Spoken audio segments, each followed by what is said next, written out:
Hello, magandang umaga sa inyo mga kaibigan, mga kapatid. Ayan, mga Tomodachi. I'm here in Japan. Pero bago tayo mamasyal mga lods, pakikita ko at aayusin natin. Tutulungan natin si Ara sa kanyang mga trabaho rito sa bahay. Unang-unang hindi niya kasi naaasikaso ang mga stock niyang pagkain. Ayan. Unang-una dito tayo mga lods sa kanyang istaka ng mga pagkain. Ayan. Nakita niyo marami, di ba? So marami yan kasi halos hindi nila nagagalaw kasi nga napaka-busy niya sa kanyang hanap buhay. Naghahanap buhay siya, alam niyo naman, siya lang ang naaasahan namin. Kaya nga pumunta kami rito. Ako halos pumupunta ako rito taon-taon at ito nga po ang kanyang pinsan. Dulo mo kaya yan, nakita mo ano yan. Ito yung kanyang pinsan, sinama ko nga para may katulong siya sa kanyang pag-aayos-ayos dito, mga katulong namin sa aming mga trabaho. Buti nga po nakapunta siya rito.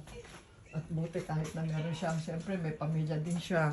Pumunta siya rito dahil nga siyempre para makasama namin kung ano-ano man ang dapat niyang gawin. Makatulong siya ng pinsan niya. Ayan. Pasensya na po kayo kung magalaw ako kasi nga po ayan, may inaasikaso tayo at itong pagkain na to hindi pa po natin napipili dito kung ano ang na-expire at hindi, pero po ayan na po sa mga stock, ayan na po ang expired na pwede nating i-dispose. Ayan, sa mga nandyan, sa mga nanghihinayang kami pero wala ko kami magawa dahil po expired na po yan.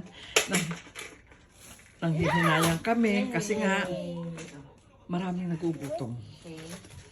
Marami po nagugutom talaga ngayon. Kaya po kami, ako nandito, ayaw man namin na matapon, ayaw man namin maano yun, kaya wala po tayong magagawa. Ayan, mga lods, ayan. Ito po ang good. Ayan, at aayusin na po namin. Ito po ang mga basura. Dito po sa Japan, ito mga plastic. Ayan po yung karton. Tapos yung mga dito po, mga papel. Ayan, mga papel. Ayan. Iba-iba po rito yung, iba po yung mga, ibubukod natin yung plastic. Kasi po yung plastic, ayan, sa kulay blue yan. Ayan, sa mga plastic. Ito po karton. Ayan, pipiliin pa po natin yan. Hindi po sama-sama lahat, hindi ang basura. Okay po, wait lang.